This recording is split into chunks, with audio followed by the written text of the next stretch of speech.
கார்த்தி ரேவதி சீரியலில் இப்போ ஒரு அட்டகாசமான அருமையான எபிசோட் வந்திருக்குனே சொல்லலாம். மிஸ் பண்ணாமல் ஃபுல் வீடியும் கேளுங்க. வியூஸே வந்து சுத்தமாக போக மாட்டேது, பார்க்குறதுக்கு கஷ்டமாக இருக்குன்னே சொல்லலாம். பார்க்கலாம் லைக் பண்ணிட்டு பார்த்தீங்கன்னா எனக்கு கொஞ்சம் பேச வந்து மூட்டிகிட்டா இருக்கும்.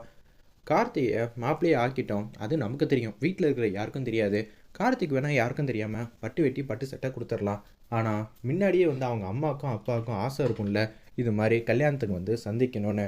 ரேவதி ஒரு வாட்டி கார்த்தியோட அம்மா வந்து பார்த்துருக்காங்கன்னு சொன்னாங்களே, இப்போ அவங்க கிட்ட வந்து பேசணும், ரேவதியை வந்து கூப்பிடு அப்படின்னு சொல்லிட்டு யோசிக்கிறாங்க. அந்த இடத்துல நம்ம சாமுண்டேஸ்வரி ரேவதி இங்கே வாமானோன்னே, கார்த்தியோட அம்மா சொந்த பந்தத்தெல்லாம் பார்த்துருக்கியா?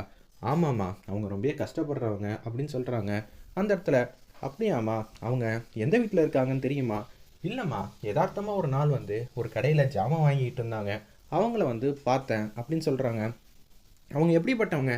தங்கமானவங்கம்மா, அவங்க மனசு நிறையா சந்தோஷத்தை மட்டும்தான் மற்றவங்களுக்கு கொடுக்கணும்னு நினைப்பாங்க. அப்படியாம்மா, அவங்கள நான் பார்க்கணும், கார்த்தி வந்து கூப்பிடு, நம்ம எல்லாரும் சேர்ந்து அவங்களுக்கு பத்திரிக்கை வந்து வச்சுட்டு வந்துடுவோம் அப்படின்னு சொல்கிறாங்க. சரிம்மா, நீங்கள் எதுக்கு வரீங்க?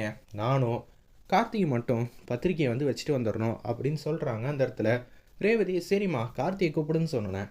கார்த்தி வந்து கூப்பிட்றாங்க. இது மாதிரி அம்மா வந்து ஆசைப்பட்றாங்க, நம்ம 2 பேரும் போயிட்டு உங்கள் அம்மாவுக்கு வந்து பத்திரிக்கை வைக்கணும்னு. அச்சச்சோ அப்படியா? இல்லைங்க, அதெல்லாம் ஒன்றும் வேணாங்க, நான் இந்த வீட்டில் வேலை பார்க்குற ஒரு பையன், எங்கள் அம்மாவுக்கு நீங்கள் எதுக்குங்க பத்திரிக்கை கொடுக்கணும், என்கிட்ட சொன்னாலே போதும், எங்கள் அம்மாவை நான் கூட்டிகிட்டு வந்துடுவேன் அப்படின்னு சொல்லும்போது, சேச்சா, இந்த வீட்டில் நான் யாரையும் வந்து இந்த வீட்டில் வேலை பார்க்குறாங்கங்கிற நினைப்பெல்லாம் எனக்கு இருக்காது. இந்த வீட்டுக்குள்ளே வந்துட்டாலே அவங்க என்ன வேலை பார்த்தாலும் சரி பார்க்காட்டாலும் சரி அவங்க என்னோட சொந்தம்தான், இதை நான் மாற்ற மாட்டேன், அதுதான் என்னோட குணம். அப்படி இருக்கும்போது அவங்களுக்கும் நான் மரியாதையாக வந்து பத்திரிக்கையை வந்து கொடுக்கணும். இதில் என்ன ஒரு திருத்தம்னா, நான் வருவேன்ப்பா, என் கையால் தான் பத்திரிக்கை கொடுக்கணுங்கிற மாதிரி அந்த இடத்துல வந்து சொல்கிறாங்க நம்ம கார்த்திக்கிட்ட. நீங்கள் எதுக்கு மேடம் வரணும், நான் பார்த்துக்கிறேனே அப்படின்னு சொல்லும்போது, ரேவதி வந்தாலே வந்து சமாளிக்கிறது கஷ்டம், இப்போ எங்கள் அம்மா எங்கே இருக்காங்கன்னு வேறு தெரியல, இப்போ அவங்க இந்த மாதிரி கெட்டப்பில் வேறு சேஞ்ச் ஆகணுமா, என்னடா பண்ணுறது, சத்திய சோதனையாக இருக்கே, நமக்கு மட்டும் எப்படிப்பா தினுசாக பிரச்சனை வந்து வருது அப்படின்னு சொல்லி யோசிக்கிறாங்க அந்த இடத்துல.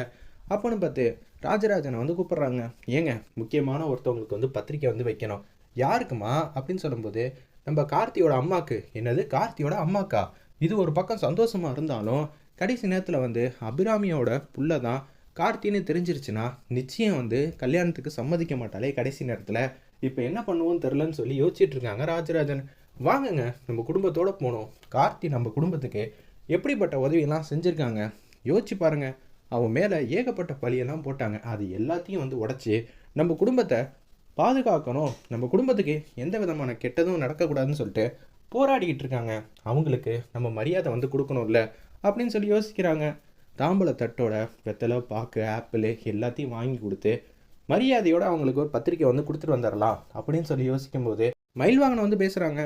அத்தை பேசுகிறதெல்லாம் பார்த்தா சம்மந்தி சீர் செய்கிற மாதிரி தான் எனக்கு தோணுது.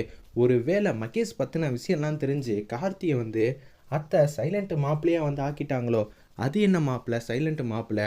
இப்போதைக்கு மகேஷ் தான் மாப்பிள்ளை. கடைசி நேரத்தில் வந்து கார்த்திக்கும் ரேவதிக்கும் அத்தை வந்து கல்யாணம் பண்ணி வைக்கலாம்னு நினைக்கிறாங்க.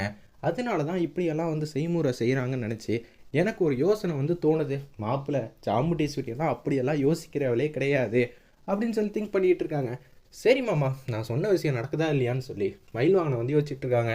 கார்த்திகிட்ட சொன்னோன்னே, என்னடா அது சத்திய சோதனையாக இருக்கே, இப்போ நான் அபிராமியோட புள்ள, அது மட்டும் இல்லாமல் ராஜா சேதுபதியோட பேரங்கிற விஷயம்லாம் தெரிஞ்சிருச்சுன்னா அத்தை நம்மளை கிட்ட கூட சேர்த்துக்க மாட்டாங்களே, இப்போ என்ன பண்ணுறது அப்படின்னு சொல்லி யோசிக்கிறாங்க. நான் இல்லைன்னா இந்த குடும்பத்தில் இருக்கிற பிரச்சனையெல்லாம் எப்படி தீரும், மகேஷ் கெட்டவங்கிற விஷயத்த வந்து நிரூபித்து வேற காட்டணுமே அப்படின்னு சொல்லி யோசிச்சுட்டு இருக்காங்க. கார்த்தி வெயிட் பண்ணி பார்ப்போம், எங்கள் அம்மா எங்கே இருக்காங்கன்னு சொல்லி நான் கேட்டுட்டு வந்துடுறேன். வா கார்த்தி போகலாம், இந்த ஊரில் தானே இருப்பாங்க அப்படின்னு சொல்லும்போது அப்படியே வந்து கிளம்புறாங்க. ஃபோன் பண்ணிட்டு வந்துடுறேன் மேடம், அவங்க எங்கேயோ வெளியில் போயிருந்தாங்கன்னா சரின்னு சொன்னோன்னே அபிராமி கிட்டே இந்த தகவலை வந்து சொல்கிறாங்க. அம்மா கோயிலில் வந்து உன்னை பார்க்கணுன்னு சொல்கிறாங்கம்மா சாமுண்டேஸ்வரி அப்படின்னு சொல்லிடுறாங்க அந்த இடத்துல.